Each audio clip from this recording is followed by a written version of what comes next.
On va donc attaquer notre deuxième table ronde consacrée à la biodiversité.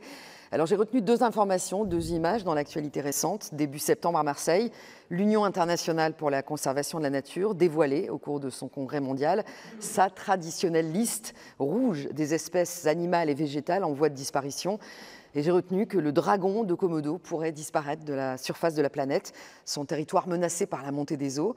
Et ce n'est qu'une parmi peut-être 1 million d'espèces animales et végétales menacées de disparition. Certains spécialistes parlent de 6e extinction de masse.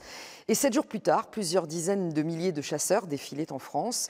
Une mobilisation inédite au nom de la défense de la ruralité et contre l'interdiction de certaines chasses traditionnelles d'oiseaux. Le Conseil d'État avait jugé illégales plusieurs techniques de chasse avec des filets ou des cages, contraires à la directive européenne Oiseaux de 2009. Il faut savoir qu'en 30 ans, le nombre d'oiseaux en France a chuté de près d'un tiers, en ville comme à la campagne. Alors là aussi, le temps presse. Les États n'ont pas tenu leurs engagements pour inverser la tendance ces 10 dernières années. Que peut le droit pour protéger la biodiversité? Alors pour en parler, j'accueille Alain Bougrain-Dubourg. Bonsoir. Bonsoir. On vous connaît bien sûr. Vous êtes président de la Ligue pour la protection des oiseaux. Bruno David, bonsoir. Bonsoir. Président du Muséum national d'histoire naturelle. Et Fabien Reynaud, vous êtes le président de la 6e chambre de la section du contentieux du Conseil d'État. Bonsoir. Alors d'abord, c'est un peu la question basique, mais c'est vrai qu'on s'est posé la question tout à l'heure avec le réchauffement climatique. C'est quoi la biodiversité? Est-ce qu'il y a une définition de la biodiversité, Bruno David?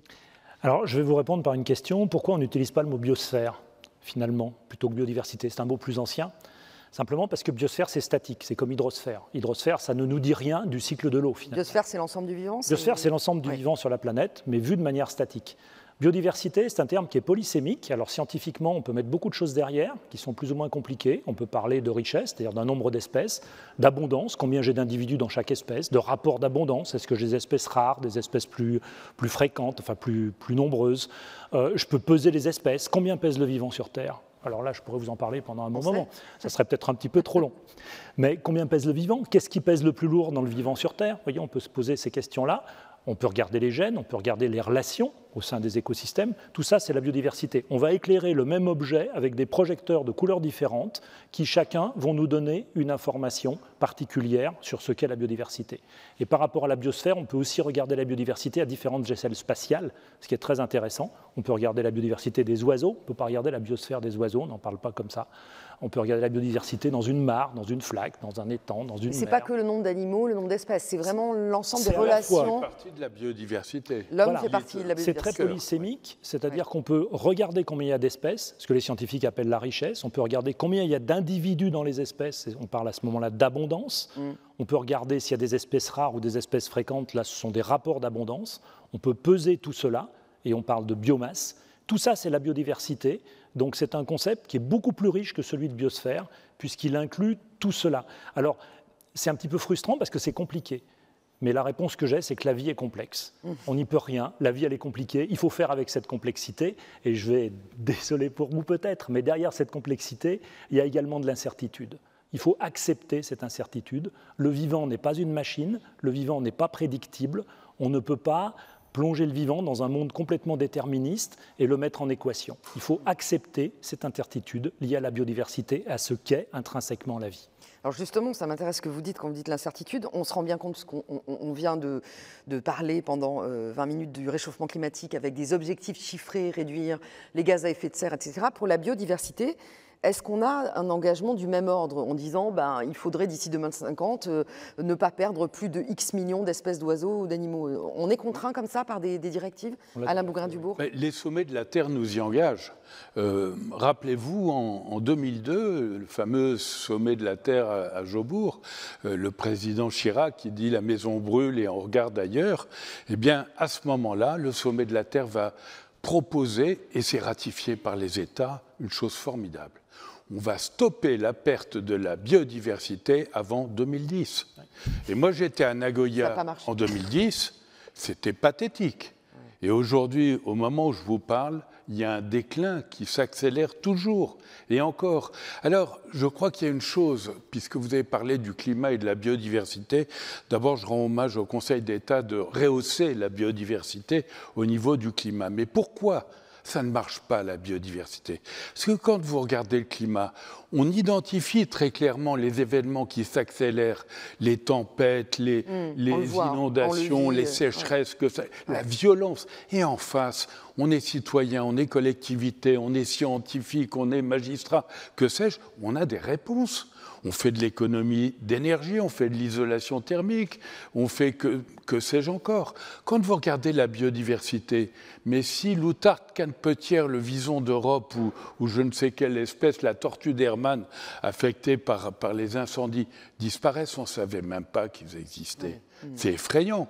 Et en face, qu'est-ce qu'on fait ? Nous, petits citoyens, collectivités, alors on renvoie la patate chaude aux régions, que sais-je encore. Alors, on disait à l'instant, Bruno David disait, c'est l'incertitude, le vivant. Bien sûr, mais le droit, c'est la certitude. Et le droit n'est pas respecté en France. Pardonnez-moi de le dire. On a chez nous une panoplie extraordinaire. Si on la met en œuvre, si on donne les moyens de contrôle sur le terrain, par exemple. Et puis si, c'est-à-dire qu'on a les lois, les règlements, tout ça, on les a. Mais on a fait l'essentiel du travail. Voilà. Et puis, je peux vous dire, je suis très impressionné par cette maison, mais je suis un peu familier par la force des choses. Vous avez fait énormément de recours auprès du Conseil d'État. Oui. Certains me connaissent dans les couloirs. Ouais. Mais ça n'a pas été un fleuve tranquille. On a été retoqué plein de fois, je suis désolé de le dire. J'entendais tout à l'heure l'ouverture à cette soirée en disant que désormais la biodiversité devait être une priorité et qu'elle était prise en compte de cette manière dans cette honorable assemblée, et j'en suis heureux. Mais pardonnez-moi, on a dit par exemple que la glu, c'est le Conseil d'État qui avait permis qu'on en finisse. Ça n'est pas vrai. Ce n'est pas vrai. Ce n'est pas le Conseil d'État. Le Conseil d'État nous a retoqués et on a été devant la Cour européenne de justice. Et là, le Conseil d'État a été éclairé, et je dois dire que j'en suis très, très heureux, et a suivi la démarche. Mais au moment... C'est pas un long fleuve tranquille, quoi. C'est ça que vous voulez dire? C'est pas oui, c'est complexe. Je confirme. Mais au moment où je vous parle, c'est ça qui est désespérant. On doit se battre pour sauver le vivant au plus près de la bête et de la plante. Et qu'est-ce qu'on fait?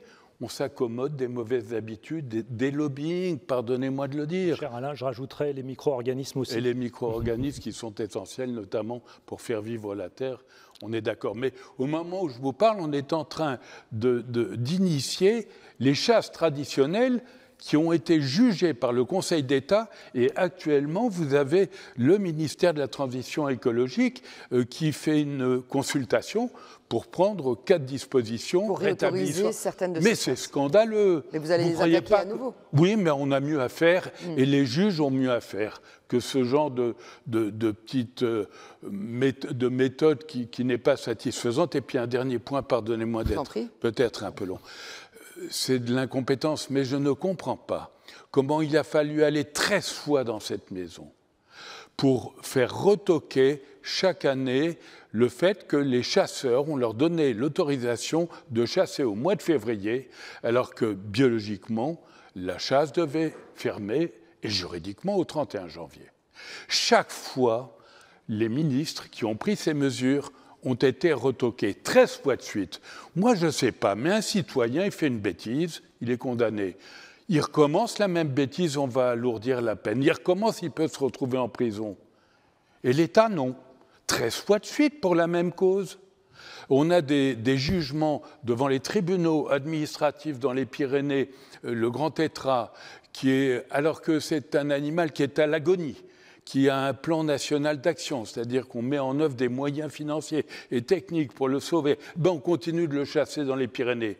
40 fois de suite, l'autorisation de chasse a été cassée par le tribunal administratif et on recommence. Je ne comprends pas pourquoi à un moment, il n'y a pas une peine alourdie. Alors, voilà. On va poser la question au juge administratif, Fabien Reynaud. Au-delà de la question d'Alain Baugrain-Dubourg, que peut le juge? Effectivement, il peut statuer ce sur quoi il est saisi. C'est déjà une première chose. Ce que je voulais d'abord dire pour commencer, c'est que le juge, premièrement, il ne dit pas ce qui est bon ou mal, ce qui est bien ou mal, il dit ce qui est légal ou pas légal, premièrement. Deuxièmement, le juge, il ne choisit pas les affaires.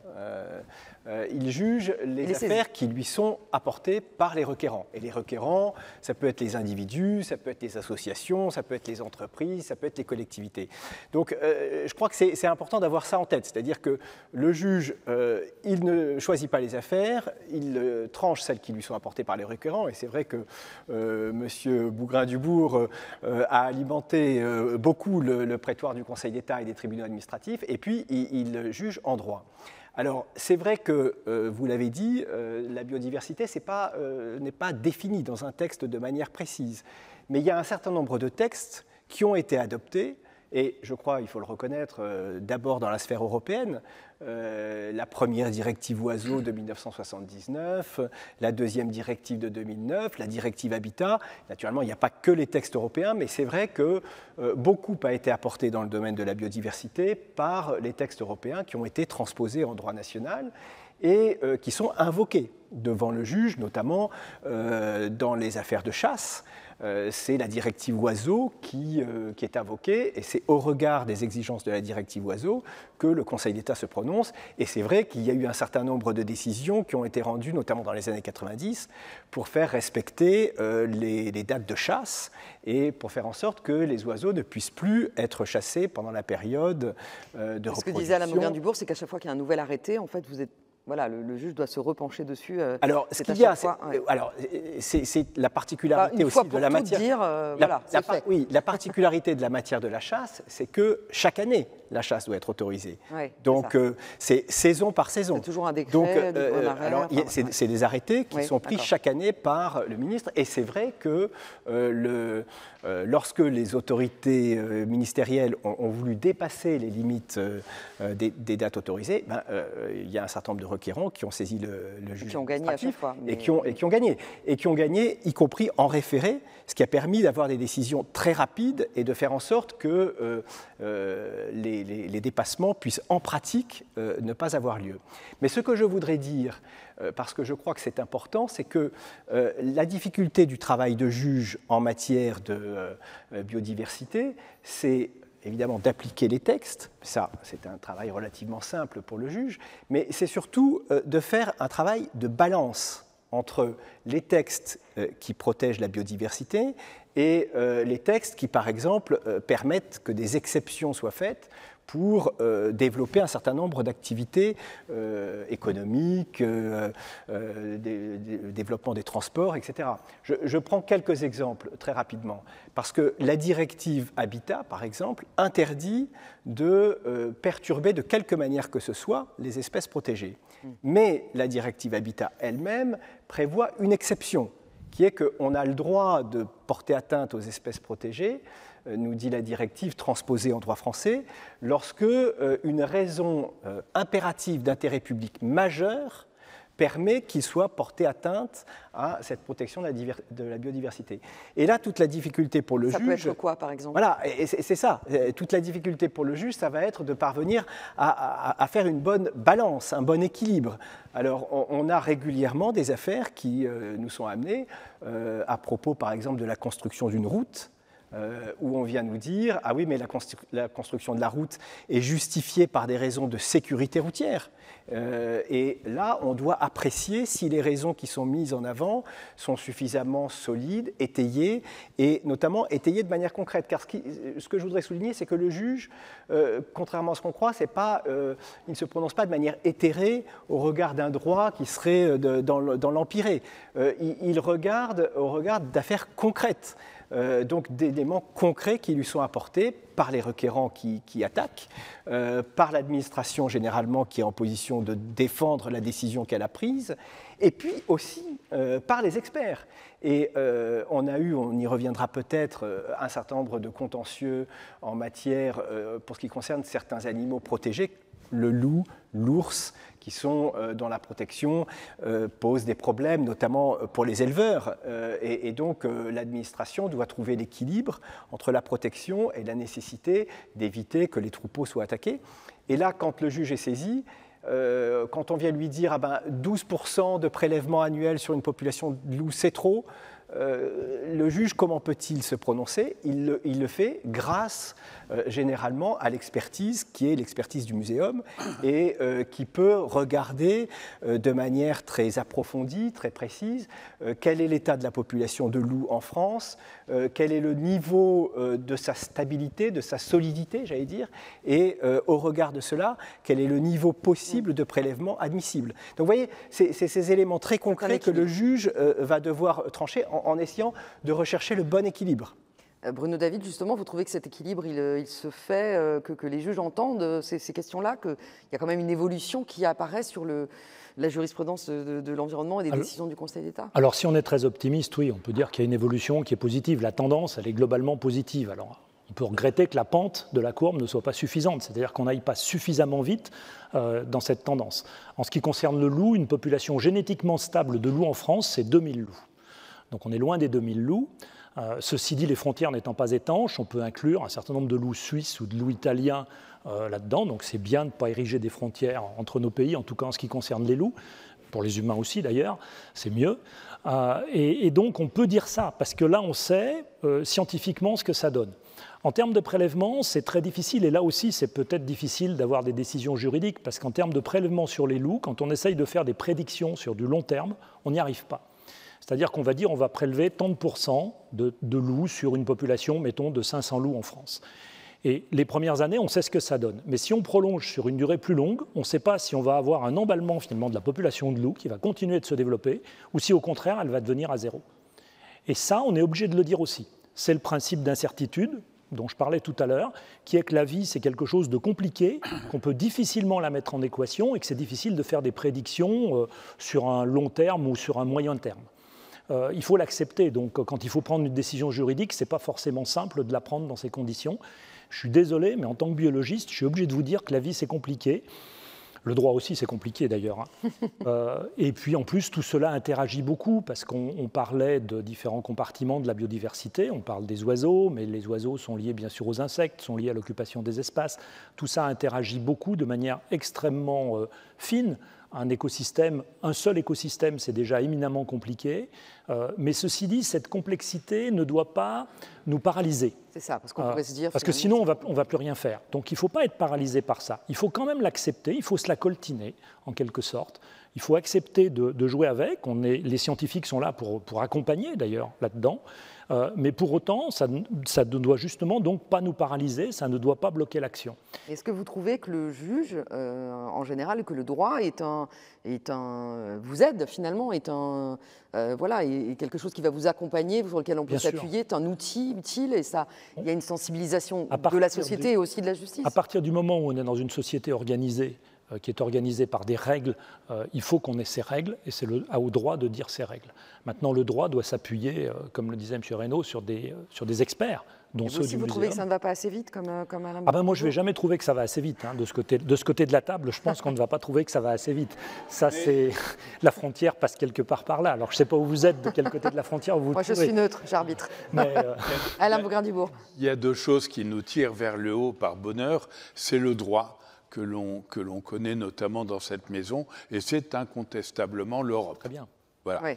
L'Europe dont on dit souvent beaucoup de mal, là, il faut dire. Oui, bien sûr. Ouais. En matière d'environnement et je dirais de bien-être animal, de conditions animales, l'Europe nous tire vers l'élémentaire respect que l'on doit au reste du vivant, ce qui ne signifie pas qu'on ne puisse pas l'exploiter, mais qu'on le fasse avec un minimum de dignité, de sensibilité, etc. Simplement, le droit, et vous le savez bien, n'est pas aussi simple que blanc ou noir. Le curseur peut naviguer et engager une décision d'un côté ou de l'autre. Par exemple, on parlait du loup. Actuellement, on réfléchit sur les espèces qu'on appelait autrefois nuisibles. Alors aujourd'hui, il y a un nom très pudique pour les qualifier, mais on parle des mêmes. Bon, en théorie, pour quantifier ces espèces et surtout, alors les choisir déjà et considérer combien d'individus on va dézinguer pour le bien de la communauté, on doit d'abord prouver que les espèces en question posent problème. On ne le fait pas. On ne le fait pas. Vous avez par exemple le renard. On tire 400 000 renards au fusil et 200 000 qui sont piégés. Eh bien, vous avez des départements, on travaille en ce moment avec la Confédération paysanne qui ne sont pas que des gens très faciles. Hein. Eh bien, ils ont compris qu'il était ridicule de désigner une espèce nuisible sur l'ensemble d'un département quand vous avez juste dans le nord un élevage de poules à ciel ouvert, on va dire, alors que dans le sud, il n'y a rien du tout, et qu'au contraire, le renard est un allié, un auxiliaire de l'agriculteur, puisqu'il va manger une multitude de rongeurs, etc. Eh bien, cette finesse dont on parle, alors évidemment, elle est difficile à appréhender, la biodiversité, mais si on n'a pas en nous un sentiment de devoir, de finesse à l'égard de nos rapports avec cette biodiversité, si on ne se comporte pas comme des rouleaux compresseurs, mais qu'on est attentif grâce aux connaissances, eh bien, on peut gérer de façon plus heureuse ce vivant dont nous dépendons quand même. Bruno David, vous vouliez dire? Oui, moi je voulais élargir un petit peu le propos de mon ami Alain Bougrain-Dubourg. On a fait une étude au Muséum qui a montré qu'on avait d'autant plus d'empathie avec un être vivant qu'il était proche de nous dans l'arbre de l'évolution. Donc on a plus d'empathie pour des primates, pour des mammifères, etc. Que d'un coléoptère, par exemple. Voilà, on a d'autant plus d'empathie que c'est pour ça. Alors, bah oui. Quoique. Après, et donc ils ne sont pas protégés de la même manière. Mais ça veut dire qu'on a de l'empathie et qu'on se démarque un petit peu aussi d'une vision, j'oserais pas dire utilitaire parce que j'aime pas bien ce mot, mais enfin de rôle dans les écosystèmes aussi.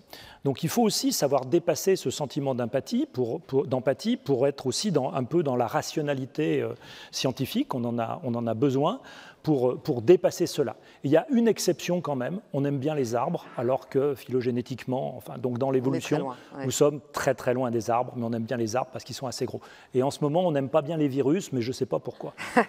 Un dernier mot avec Fabien Reynaud, parce qu'ensuite il faudra malheureusement terminer cette deuxième table ronde. Oui, non, je voulais dire que l'avantage de ce point de vue-là du juge, c'est qu'il est censé ne pas avoir d'empathie particulière. Il n'a pas de préférence. Et je crois que ce qui est important, c'est que dans les textes que nous avons à appliquer, notamment sur les espèces protégées, sont aussi bien protégés les animaux proches de nous que des insectes, que la flore, enfin la liste qui est prévue par la directive qui est reprise en droit français et sur la base de laquelle nous jugeons s'il y a une raison impérative d'intérêt public majeur qui justifie qu'il soit porté atteinte, c'est une liste qui comporte des espèces sympathiques et des espèces qui le sont beaucoup moins. Et donc certaines que vous ne connaissez pas.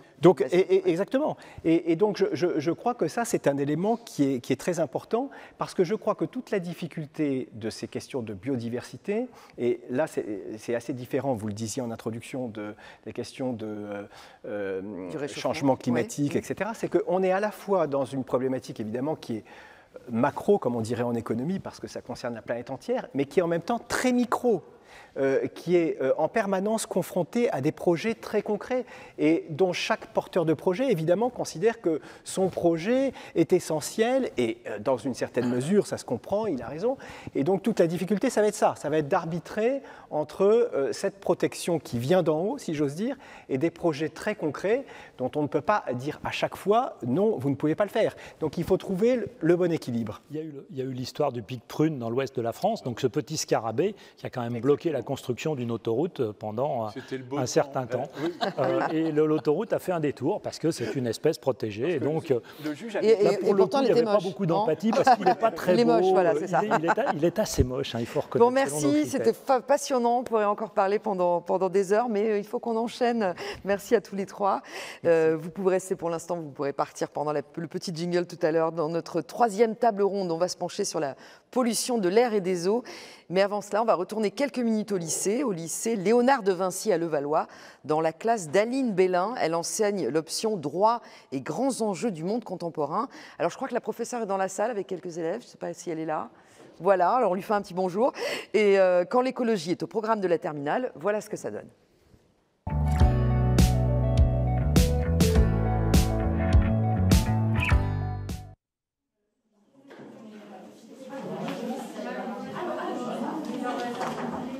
Moi, j'ai choisi de rentrer cette année dans le cours directement dans un grand enjeu, et notamment le droit de l'environnement, qu'on a abordé à travers une question très spécifique qui est la question des algues vertes en Bretagne. Là, on a fait un exercice de fiction juridique, une mise en situation. On s'est projeté en 2028 et on a imaginé un procès qui mettrait en cause le préfet de région pour inaction environnementale. Maître Rosenbeck, vous avez la parole. Merci. Madame la Présidente, Mesdames et Messieurs du tribunal, je représente ici aujourd'hui l'association Against les algues vertes. Aujourd'hui, je m'adresse à vous pour demander que la loi du 14 novembre 2025 soit réellement appliquée. Nous voulons que ceux qui ne la respectent pas soient jugés et punis. C'est tout ce que nous demandons. C'est vrai, qu'attendez-vous pour agir? Et qu'attendez-vous pour les punir? Vous attendez peut-être que le tourisme chute davantage? Vous attendez que les habitants de la région fuient ou que les morts se multiplient? Ce sang que vous avez sur les mains ne cessera de croître. Car tant que le problème des algues vertes ne sera pas réglé, ces morts continueront d'apparaître. Ces derniers temps, on parle énormément du réchauffement climatique. C'est vraiment très urgent parce qu'on nous parle de 2050, même un peu moins. Donc pour nous, c'est vraiment, enfin pour moi en tout cas, c'est vraiment l'urgence qu'il faudrait traiter le plus vite possible. Pour vraiment avoir un impact, je pense, pour le changement climatique, il faut déjà comprendre l'actualité, comprendre quels sont les enjeux et aussi il faut agir en profondeur pour vraiment avoir un impact. Par rapport notamment à la législation et aux engagements qui sont pris par la communauté internationale, on ressent quand même un manque d'implication de la part des différents gouvernements. Je pense aussi qu'il faudrait se concentrer sur des délais plus courts. On parle souvent de 2050, on se projette dans une trentaine d'années, mais c'est quelque chose, le réchauffement climatique et les autres problèmes environnementaux sont des sujets assez proches, qui risquent d'arriver assez vite. Il faudrait aussi peut-être mettre plus de moyens en place pour faire respecter les engagements et un droit plus contraignant et des sanctions peut-être moins légères. Je pense qu'on prend suffisamment d'engagements, cependant les engagements, c'est pas assez contraignant, du coup ça n'amène pas à un respect optimal de ces engagements. Je pense qu'il s'agirait de contraindre l'État, mais aussi tout le monde en général, de chacun faire un mouvement pour petit à petit changer les choses. Le droit est important, ça nous guide en quelque sorte finalement.